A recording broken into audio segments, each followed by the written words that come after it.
Assalamualaikum warahmatullahi taala wabarakatuh. Bismillahirrahmanirrahim. Alhamdulillahirabbil alamin wa bihi nasta'in wa la udwana illa 'alal zalimin. Wassalatu wassalamu ala rasulina Muhammadin wa ala alihi wa sahbihi ajma'in. Amma ba'du. Alhamdulillah, kita bertemu lagi di dalam kapsul Ramadan. InsyaAllah pada kali ini saya akan berkongsi dan berbicara mengenai amalan sunnah Nabi ketika bersahur. Sebagaimana tuan-tuan muslimin dan muslimat yang dirahmati Allah, yang kita sedari, yang kita ketahui bahawa Nabi SAW tidak meninggalkan sahur.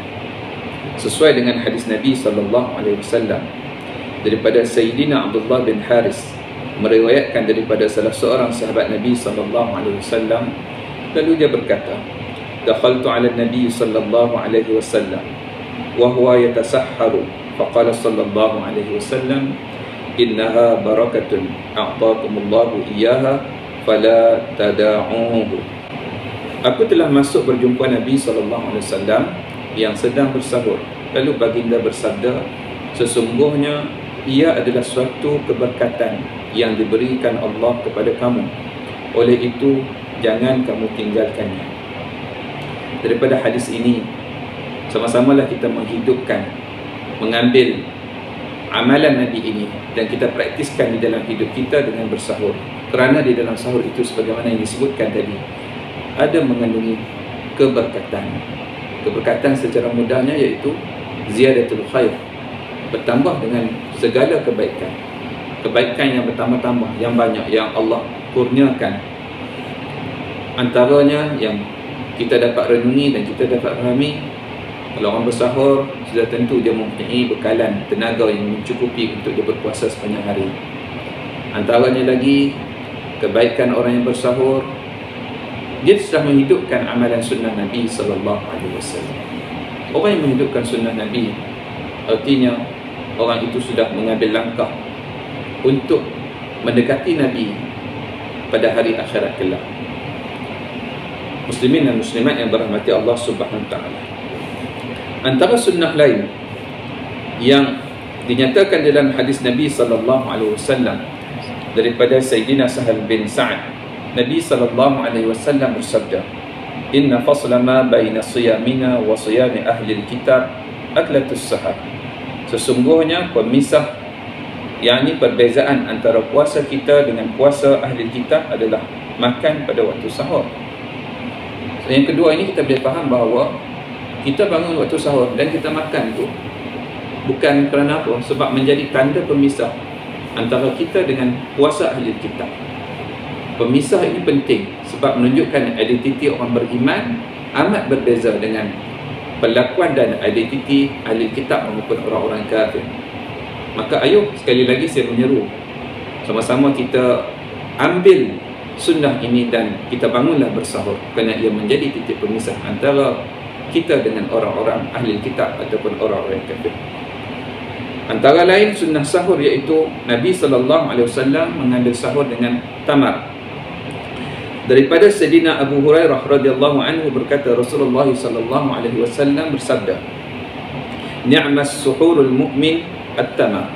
Sebaik-baik sahur orang-orang mukmin adalah tamar. Buah tamar, buah kurmalah tuan-tuan, antara buah yang diberkati, mempunyai khasiat dan gizi yang cukup hebat, seimbang, membekalkan tenaga yang mencukupi untuk kita. Maka kalau kita tak boleh nak makan benda lain, ambillah, bangun, jamah, ambil buah tamar, makan, bismillah, makan. Sekali lagi, kalau kita ambil buah tamar dan kita menyadari tentang hadis yang disebutkan tadi, artinya kita sedar bahawa ini merupakan sunnah Nabi, selangkah lagi kita semakin dekat kepada Nabi SAW. Tanam azam tuan-tuan untuk kita berjumpa Nabi pada hari akhirat kelak, insya-Allah. Maka jalan untuk kita nak jumpa Nabi pada hari akhirat kelak, kita mulakan langkah kita di dunia. Maka ini salah satu daripada sunnah Nabi yang boleh kita praktiskan di dalam hidup kita. Kemudian saya kira sebagai satu sunnah yang masyhur, iaitu mentakhirkan makan sahur. Daripada Sayyidina Ibn Abbas, daripada Sayyidina Zaid bin Thabit berkata, tahassarna tasahharna ma'an nabiy sallallahu alaihi wasallam thumma qama ila as-salah qultu kam kana bainal adhan was-sahur qala qadru 50 ayah. Kami telah bersahur bersama Nabi sallallahu alaihi wasallam, kemudian baginda berdiri untuk mendirikan solat. Aku, yakni Sayyidina Ibn Abbas, bertanya kepada Sayyidina Zaid, berapa lamakah masa antara azan dan sahur? Dia, yakni Sayyidina Zaid, menjawab, kadar membaca 50 ayat. Itu dikira sebagai kadar imsak. Kalau hari ini kita tengah imsak, senang saja, kita buka saja takwim, jadual solat, dah ada stated waktu imsak. Maka waktu imsak itu waktu yang elok kita berhenti. Itu waktu akhir untuk kita makan lah. Waktu sahur ni maksudnya selagi tak masuk subuh, sebenarnya boleh makan.